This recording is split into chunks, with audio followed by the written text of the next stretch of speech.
அஸ்ஸலாமு அலைக்கும் வரஹ்மத்துல்லாஹி வபரகாத்துஹு. இணையத்திற்குரிய ஜமாத்தார்களே, சஹாபாக்களுடைய வரலாற்று குறிப்பினை தொடர்மடியாக பார்த்து வருகிறோம். அந்த அடிப்படையில் இன்று 9வது தராவி முடித்திருக்கின்றோம். ஒரு அற்புதமான சஹாபியுடைய வரலாறு. ரசூலுல்லாஹி ஸல்லல்லாஹு அலைஹி வஸல்லம் அவர்கள் சொல்வார்கள், இன்ன லிகுல்லி நபியின் ஹவாரியன். ஒவ்வொரு நபிமார்களுக்கும் ஒரு சீடர்கள் இருந்தார்கள். எல்லா நபிமார்களுக்குமே ஒரு சீடர்கள் இருந்தார்கள். வஇன்ன ஹவாரியன், எனக்கான சீடர் யாரு தெரியுமா? ஜுபைர் இப்னு அவ்வாம் ரலியல்லாஹு தஆலா என்பதாக ரசூலுல்லாஹி ஸல்லல்லாஹு அலைஹி வஸல்லம் அவர்கள் சொன்னார்கள். எல்லா நபிமார்களுக்குமே ஒரு சீடர் இருந்தாங்க. எனக்கான சீடர் யாருங்க? ஜுபைர் இப்னு அவ்வாம் ரலியல்லாஹு தஆலா. அற்புதமான சஹாபி. இவருடைய வரலாறை துவங்குவதற்கு முன்னாடி இவருடைய தாயை பற்றி தெரிந்திருந்தால் தான் இவருடைய வரலாறு அற்புதமாக இருக்கும். ரசூலுல்லாஹி ஸல்லல்லாஹு அலைஹி வஸல்லம் அவருடைய தந்தை அப்துல்லா அவர்களுடைய சகோதரி தான் இவருடைய தாயார், அன்னை சஃபியா ரலியல்லாஹு தஆலா. கடினமான குணம் கொண்டவர்கள் ஜுபைர் ரலியல்லாஹுடைய தாயார். எந்த அளவுக்கு என்று சொன்னா, ஜுபைர் ரலியல்லாஹு தஆலா அவர்கள் ஏதாவது சேட்டை செய்தால், ஏதாவது பண்ணாக்கா கடுமையான முறையில் அடிப்பாங்களாம். தெய்வ தட்சணெல்லாம் பார்க்கவே மாட்டாங்க, கடுமையான முறையில் அடிப்பாங்களாம். அவர்களுக்கு கொடுக்கக்கூடிய தண்டனை எல்லாம் ரொம்ப கடுமையானதா இருக்குமா. அங்கு மதீனா மக்காவாசிகள் எல்லாம் சொல்வார்களாம், இப்படி இவர்களை போல் நம்ம பிள்ளையை வளர்த்தக்கூடாது, இவ்வளவு கடினமாக எல்லாம் வளர்த்தக்கூடாது என்று சொல்வார்களாம். ஒரு சமயம் மனசு கேட்காம மக்காவாசிகள் எல்லாம் சென்று அம்மையாரிடம் கேட்டார்களாம், நீங்கள் ஏன் இப்படி உங்களுடைய குழந்தையை இவ்வளவு தூரம் அடிக்கிறீர்கள், கடுமையாக நடந்து கொள்கிறீர்கள் கேட்கின்ற பொழுது அதற்கு அம்மையார் அவர்கள் சொன்னவரில், என் மகன் மிகச்சிறந்த வீரனாக இருக்க வேண்டும், மிகச்சிறந்த பொறுப்பாளியாக இருக்க வேண்டும், அதனால் அவன் ஒழுக்க சீரனாக இருக்க வேண்டும், அதனால் நான் அவனை கண்டிப்புடன் வளர்க்கிறேன் என்று சொன்னார்களாம். சஃபியா ரலியல்லாஹு தஆலா ரசூலுல்லாஹி ஸல்லல்லாஹு அலைஹி வஸல்லம் குப்பிமா. அதே போல அவ்வாம் இருக்காங்கல்ல, ஜுபைர் ரலியல்லாஹுடைய தந்தை அவ்வாம் இருக்காங்கல்ல, இந்த அவ்வாம் யார் என்று சொன்னா, அன்னை கதீஜா ரலியல்லாஹு தஆலா அவங்க இருக்காங்க. ரசூலுல்லாஹி ஸல்லல்லாஹு அலைஹி வஸல்லம் மனைவியும் நம்முடைய தாயுமான அன்னை கதீஜா அம்மையார் அவருடைய தம்பி தான் இந்த அவ்வாம். அப்போ ரசூலுல்லாஹி ஸல்லல்லாஹு அலைஹி வஸல்லம் அவர்களுக்கு குப்பிமா மகனாகவும், அன்னை கதீஜா ரலியல்லாஹு தஆலாவுக்கு தம்பி மகனாக வரக்கூடியவர் தான் ஜுபைர் இப்னு அவ்வாம் ரலியல்லாஹு தஆலா. இவருடைய வரலாறு அற்புதமான வரலாறு. ஆரம்ப காலத்தில் ரசூலுல்லாஹி ஸல்லல்லாஹு அலைஹி வஸல்லம் அவர்கள் மறைமுகமாக தாவாவுடைய வேலை செய்தார்கள். ஒரு 3 வருடத்துக்கு பின்னாடி ரசூலுல்லாஹி ஸல்லல்லாஹு அலைஹி வஸல்லம் அவர்கள் உறவுக்காரர்களுக்கெல்லாம் தாவாவுடைய வேலை செய்கின்ற பொழுது, அப்ப தன்னுடைய குப்பிமாவுக்கும் தாவாவுடைய வேலை செய்கின்ற பொழுது தன் மகனுடன் இஸ்லாத்தில் இணைந்து கொண்டார்கள் அம்மையார் அவர்கள். ஜுபைர் ரலியல்லாஹு அவருடன் இஸ்லாத்தில் இணைந்து கொண்டார்கள். எதிரிகளுடைய தொல்லைகள் அதிகமாக இருந்ததின் காரணமாக நிறைய அதாவுகளுக்கு உள்ளாக்கப்பட்டார்கள். ஜுபைர் ரலியல்லாஹு தஆலா சிறிய வயதாக இருக்கின்ற பொழுதே அவ்வாம் அவர்கள் மௌத்தாகி விட்டார்கள். அதனால் கஷ்டப்பட்டு தான் தன்னுடைய மகனை வளர்த்து எடுத்தார்கள் அம்மையார் அவர்கள். ரொம்ப கஷ்டப்பட்டு வளர்த்தினாங்க, கண்டிப்புடன் வளர்த்தினாங்க, ஒழுக்கத்துடன் வளர்த்தினாங்க. ரொம்ப சீரிய முறையில் வளர்த்திய ஒரு அற்புதமான தாய் தான் ஜுபைர் ரலியல்லாஹு அவருடைய தாயார். அதுக்கடுத்து அவருடைய வாழ்க்கை வரலாற்றில் இன்னொரு முக்கியமான விஷயம் என்னவென்றால், ஜுபைர் ரலியல்லாஹு தஆலா அவருடைய மனைவி யார் என்று சொன்னால், சையதுனா அபூபக்கர் சித்திக் ரலியல்லாஹுடைய மகளார் அஸ்மா ரலியல்லாஹு தஆலா அவர்கள் தான் ஜுபைர் ரலியல்லாஹுடைய மனைவி. ஆயிஷா ரலியல்லாஹுடைய அக்கா. ஆயிஷா ரலியல்லாஹுடைய அக்கா தான் அஸ்மா ரலியல்லாஹு தஆலா. அஸ்மா ரலியல்லாஹு தஆலாவுடைய கணவர் தான் ஜுபைர் ரலியல்லாஹு தஆலா.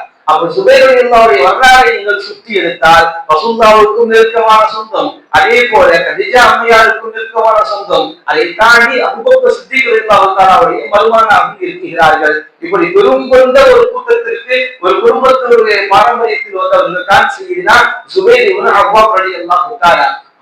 சிறந்த போர் வீரர். இந்த பத்ருடைய விஷயத்தை நாம் எல்லா இடத்திலும் பேசுவோம் அல்லவா. பத்ருடைய யுத்தத்திற்காக இஸ்லாமியர்களிடம் பெரிய அளவிலே பொருளாதாரம் இல்லை, ஆயுதங்கள் இல்லை, குதிரைப்படைகளோ ஒட்டகப்படைகளோ படைகளோ எதுவுமே இல்லை என்பதெல்லாம் கேள்விப்படுவோம் அல்லவா. அந்த பத்ருடைய யுத்தத்திலே 2 நபர்களிடம் மட்டும்தான் குதிரைகள் இருந்தது. பத்ருடைய யுத்தத்தின் சமயத்திலே இஸ்லாமியர்களிடத்திலே 2 நபர்களிடம் மட்டும்தான் குதிரைகள் இருந்தது. ஒன்று சுபைர் இப்னு அவ்வாம் ரலியல்லாஹு தஆலா, இரண்டாவது இக்தாத் ரலியல்லாஹு தஆலா. இந்த 2 நபர்களிடம் மட்டும்தான் குதிரை இருந்தது. அதனால் ரசூலுல்லாஹி ஸல்லல்லாஹு அலைஹி வஸல்லம் அவர்கள் பத்ர் களத்திலே 2 பிரிவுகளாக பிரித்தார்கள். வலது பக்கம் உடையவர்கள், இடது பக்கம் உடையவர்கள் என்று 2 பிரிவுகளாக பிரித்து ஒரு படை, வலது பக்கம் இருக்கக்கூடிய படைக்கு செய்தினா சுபைர் இப்னு அவ்வாம் ரலியல்லாஹு தஆலா அவர்களை படைத்தளபதியாக நியமித்தார்கள். இடது பக்கம் இருக்கும் படைக்கு செய்தினா இக்தாத் ரலியல்லாஹு தஆலா அவர்களை தளபதியாக நியமித்தார்கள் ரசூலுல்லாஹி ஸல்லல்லாஹு அலைஹி வஸல்லம் அவர்கள். அது மட்டுமல்ல, பத்ர் களத்திலே ரசூலுல்லாஹி ஸல்லல்லாஹு அலைஹி வஸல்லம் அவர்கள் எதிரிகளுடைய விஷயங்களை உளவு பார்த்து வருவதற்காக 3 நபர்களை தேர்ந்தெடுத்தார்கள் ரசூலுல்லாஹி ஸல்லல்லாஹு அலைஹி வஸல்லம் அவர்கள். அதிலே ஒன்று சய்யிதுனா அலி கர்ரமல்லாஹு வஜஹ ரலியல்லாஹு தஆலா, இரண்டாவது ஸஅத் இப்னு அபீ வக்காஸ் ரலியல்லாஹு தஆலா, மூன்றாவது சுபைர் இப்னு அவ்வாம் ரலியல்லாஹு தஆலா. இந்த 3 நபர்களை தான் ரசூலுல்லாஹி ஸல்லல்லாஹு அலைஹி வஸல்லம் அவர்கள் உளவு பார்ப்பதற்காக தயார் செய்தார்கள். அவர்கள் உளவு பார்த்து கொடுத்ததின் அடிப்படையில் தான் போர் நடைபெற்றது என்பது வரலாறு. அதே போல உஹதுடைய களத்திலே இவர்களை சுபைர் இப்னு அவ்வாம் ரலியல்லாஹு அவர்களை வெட்டிவிட்டு உஹதுடைய களத்தையும் நாம் தப்பித்து விட முடியாது. காரணம், அவ்வளவு தூரத்துக்கும் உஹதுடைய களத்திலே களமாடியவர்கள் செய்தினா சுபைர் இப்னு அவ்வாம் ரலியல்லாஹு தஆலா. எந்த அளவுக்கு என்று சொன்னா, ரசூலுல்லாஹி ஸல்லல்லாஹு அலைஹி வஸல்லம் அவர்கள் இந்த களத்திலே இடது பக்கம் இருக்கக்கூடிய கூட்டத்திற்கு தளபதியாக செய்தினா சுபைர் இப்னு அவ்வாம் ரலியல்லாஹு தஆலா அவர்கள் நியமிக்கிறார்கள். இந்த கூட்டத்திற்கு முன்னாடி நான் ஏற்கனவே வரலாற்றில் சொல்லியிருந்தேன், போர்க்களங்களில் போர் செய்வதற்கு முன்னாடி அந்த படையிலிருந்து 3 நபர்கள் வருவார்கள், இதிலிருந்து 3 நபர்கள் வருவார்கள். ஒருவரும் சண்டையிட்டதற்கு பின்னாடிதான் போர் தொடங்கும் என்பதாக நான் ஆரம்பத்திலே தொடர்பையானில் சொல்லியிருந்தேன். அப்படி அந்த கூட்டத்தில், அந்த காஃபிர்களுடைய கூட்டத்திலிருந்து தல்ஹா இப்னு அபீ துல்ஹா என்பவன் வந்தான். வந்து அவன் சொன்னான், என்னை எதிர்ப்பதற்கு முஸ்லிம்கள் யார் தயாராக இருக்கிறீர்கள், முடிந்தால் என்னை தொட்டு பாருங்கள் என்று சொன்னார். அப்ப அந்த சமயத்தில் சகாபாக்கள் எல்லாம் கொஞ்சம் பயந்துதான் இருந்தார்கள். காரணம், அவன் பெருங்கொண்ட வீரனாக இருந்தால் அவனை பார்ப்பதற்கே பயமாக இருக்கும் என்று வரலாற்றை உறுதி செய்கிறார்கள். அதனால் யார் அவனை எதிர்த்து போரிடுவது என்று யோசனை இருக்கின்ற பொழுது செய்தினா சுபைர் இப்னு அவ்வாம் ரலியல்லாஹு தஆலா எந்த யோசனையும் இல்லை, நேராக வந்தார்கள். அவன் குதிரை மீது ஏறினார்கள், அவனை கீழே தள்ளினார்கள், அவனை வெட்டி வீசினார்கள். ரசூலுல்லாஹி ஸல்லல்லாஹு அலைஹி வஸல்லம் அவர்கள் அந்த தல்ஹா இப்னு அபீ துல்ஹாவை வெட்டுகின்ற பொழுது ரசூலுல்லாஹி ஸல்லல்லாஹு அலைஹி வஸல்லம் அவர்கள் சொன்ன வார்த்தை என்ன தெரியுமா? நம்மள இன்னைக்கு ஏதாவது போராட்டம் ஆர்ப்பாட்டம் போனா என்ன சொல்றாங்க? நாரே தக்பீர் அல்லாஹு அக்பர் சொல்லிடுறோமா?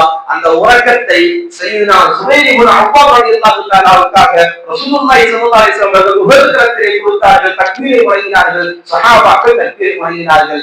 அடுத்தது அவருடைய தம்பியாக அந்த கொடியை தூக்குகின்ற பொழுது அவனையும் செய்தினா சுபைர் இப்னு அவ்வாம் ரலியல்லாஹு தஆலா அவர்கள் வெட்டி வீசினார்கள் என்பது வரலாறு. அடுத்தது அகல் யுத்தத்தின் பொழுது ரசூலுல்லாஹி ஸல்லல்லாஹு அலைஹி வஸல்லம் அவர்கள் யார் அந்த அகல் யுத்தத்திற்கு யூதர்களை பற்றி உளவு பார்த்து வருவது என்று கேட்கின்ற பொழுது செய்தினா சுபைர் இப்னு அவ்வாம் ரலியல்லாஹு தஆலா அவர்கள் முன் வந்து நான் பார்த்து வருகிறேன் என்றார்கள். கைபர் யுத்தத்திலே இடது பக்கத்தினுடைய கூட்டத்திற்கு தளபதியாக நியமிக்கப்பட்டார்கள். அதே போல பகது மக்கா வெற்றி கொள்கின்ற பொழுதும் சரி, அந்த மக்கா வெற்றிக்கு முன் படையாக ஒரு படையை அனுப்பி வைத்தார்கள். இடது பக்கம் நுழைவதற்கு ஒரு படையை அனுப்பி வைத்தார்கள். அந்த படைக்கும் தளபதியாக செய்தினா சுபைர் இப்னு அவ்வாம் ரலியல்லாஹு தஆலா அவர்கள் தான் இருந்தார்கள். நிறைய போர்க்களத்திற்கு தளபதி செய்தினா சுபைர் இப்னு அவ்வாம் ரலியல்லாஹு தஆலா. அவருடைய வரலாற்றிலே ஒரு குறிப்பிட்ட விஷயத்தை இங்கு பதிவு செய்யணும். ரொம்ப ரோசத்துக்கு சொந்தக்காரர், சிரித்த முகெல்லாம் கிடையாது, கடுகடுப்பானவர். ஆனால் தீனின் மீது பற்று ரொம்ப கொண்டவர். ஒருபோது மார்க்கத்தை யாருக்கும் அடமானம் வைக்காதவர். எந்த இடத்திலேயும் அவர்கள் வாழ்க்கை முழுவதும் இஸ்லாத்திற்காகவே அர்ப்பணித்தார்கள். எந்த இடத்திலுமே இஸ்லாத்தை விட்டுக் கொடுத்ததே கிடையாது. அவர்கள் எவ்வளவு தூரத்திற்கும் இந்த சமுதாயம் சரியாக இருக்க வேண்டும் என்று நினைத்தார்கள் என்று சொன்னால் செய்தினா உஸ்மான் ரலியல்லாஹு தஆலா அவர்கள் வஃபாத்தாகி விட்டார்கள். அவர்கள் ஷஹீதாக்கப்பட்டார்கள் என்ற வரலாறை பார்த்தோம் அல்லவா? அவர்கள் ஷஹீதாக்கியதற்கு பின்னாடி இந்த உஸ்மான் ரலியல்லாஹுவை கொலைக்கு பழி தீர்க்க வேண்டும் என்று எல்லா சஹாபாக்களும் நிறையாக இருந்தாங்க. உஸ்மான் ரலியல்லாஹு கொலை செய்தவர்களை பழிவாங்கி ஆக வேண்டும் என்பதில் இதாக இருந்தாங்க. அப்ப அலி ரலியல்லாஹு தஆலா அவர்களுக்கு பின்னால் ஒரு கூட்டமும், ஆயிஷா ரலியல்லாஹு அவர்களுக்கு பின்னால் ஒரு கூட்டமும் நின்றது. அந்த ஆயிஷா ரலியல்லாஹு அவர்களுக்கு பின்னால் இந்த கூட்டத்திலே தொல்ஹா இப்னு உபைதுல்லாஹ் ரலியல்லாஹு தஆலா, அதே போல சுபைர் இப்னு அவ்வாம் ரலியல்லாஹு தஆலா, இது போல உண்டான சஹாபிகள் எல்லாம் ஆயிஷா ரலியல்லாஹு அவர்களுக்கு பின்னால் நின்றார்கள். காரணம், உஸ்மான் அவருடைய கொலைக்கு பழி தீர்த்தே ஆக வேண்டும் என்பதற்காக. அப்போ இரண்டு பிரிவுகளும் ஒரு இடத்திலே சேர்கிறார்கள், சேர்ந்து ஆலோசனை நடத்துகிறது, நல்ல நிலையில நடத்துகிறது, எந்த விதமான இதுவும் இல்லாமல் நடத்துகிறது. இந்த ஆயிஷா அவர் குழு அநியாயத்திற்கு எதிராக இருக்கிறது. காரணம், உஸ்மான் ரலியல்லாஹு அவர்களை கொலை செய்து விட்டார்கள், அதற்கு பழிவாங்காமல் அலி ஆட்சி பொறுப்பை கேட்கிறாரே என்ற எண்ணம் தான். இவருக்கு அலிரலியல்லாஹு அவர்களுக்கு ஆட்சி பொறுப்பு இல்லாமல் எப்படி ஒருவரை பழிவாங்க முடியும், எனக்கு ஆட்சி கொடுத்தால் நான் பழிவாங்கிறேன் என்பது அலிநாயகத்தினுடைய எண்ணமாக இருந்தது. அப்ப இந்த நிலையில் இருக்கின்ற பொழுது இவர் சுபைர் இப்னு அவ்வாம் ரலியல்லாஹு தஆலா அவர் வருகிறார்கள், அலிநாயகத்திடம் பேசுகிறார்கள். பேசுகின்றவர் அலிரலியல்லாஹு அவர்கள் சொன்னார்கள், சுபைரே உங்களுக்கு ஞாபகம் இருக்கிறதா, சுபைரே உங்களுக்கு ஞாபகம் இருக்கிறதா, ரசூலுல்லாஹி ஸல்லல்லாஹு அலைஹி வஸல்லம் அவர்கள் சொன்னார்கள், ஒரு காலம் வரும் சம்மதமில்லாத ஒரு விஷயத்திற்காக நீங்கள் அலியை எதிர்த்து நிற்பீர்கள் என்று சொன்னார்களே, உங்களுக்கு ஞாபகம் இருக்கிறதா, ரசூலுல்லாஹ் சொன்னது உங்களுக்கு ஞாபகம் இருக்கிறதா என்று சொன்னவுடன் ஆம் எனக்கு ஞாபகம் இருக்கிறது என்று அந்த இடத்திலே அவர்கள் அமைதியாக திரும்பி விட்டார்கள். சமாதான உடன்படிக்கை வந்தது. சமாதான உடன்படிக்கை வந்த பொழுது அங்கிருந்த இப்னு ஷபா, இவனை ஏற்கனவே நாம் அறிமுகப்படுத்தி இருக்கிறோம். இப்னு ஷபாவை பற்றி 2-3 வரலாறுகளை அறிமுகப்படுத்தி இருக்கிறோம். ஷியாக்களின் தலைவன் இப்னு ஷபா. இவன் அந்த இடத்திலே இஸ்லாமியர்கள் ஒன்று சேர்ந்து விட்டார்கள், அமைதியான சூழல் உருவாகி இருக்கிறது. இது இருந்தால் நம்மளால் குழப்பம் நடத்த முடியாது என்று சொல்லி இரவோடு இரவாக அங்கு ஒரு பிரச்சனையை உண்டாக்குகிறான். ஆயிஷா ரலியல்லாஹுடைய கூடாரத்தை இறக்குகிறான், ஒரு பிரச்சனையை உண்டாக்குகிறான். அதற்கு பின்னாடி 2 குழுக்களும் அடைத்துக் கொள்கிறது. தல்ஹா ரலியல்லாஹு தஆலா அவர்கள் சொல்கிறார்கள், ஏன் அலிக்கு இப்படி ஒரு நிலைமையாகிவிட்டது, அலி அவர்கள் மதீனாவில் ரத்தம் சிந்தாமல் விடமாட்டாரா என்ற ஒரு கேள்வியோடு இருக்கிறார்கள். ஆனால் சுபைர் இப்னு அவ்வாம் ரலியல்லாஹு தஆலா இந்த இஸ்லாமியர்கள் அடித்துக் கொள்வதில் அவர்களுக்கு உடன்பாடு கிடையாது. அதனால் அந்த போர்க்களத்தை விட்டு வெளியேறினார்கள். வெளியேறி கொஞ்சம் தூரம் சென்று தொழுது கொண்டிருக்கின்ற பொழுது அம்ரு இப்னு ஸர்ஊஸ் என்ற ஒருவன் சையதுனா சுபைர் இப்னு அவ்வாம் ரலியல்லாஹு தஆலா தொழுது கொண்டிருக்கின்ற பொழுது அவருடைய தலையை வெட்டி வீசுகிறார்.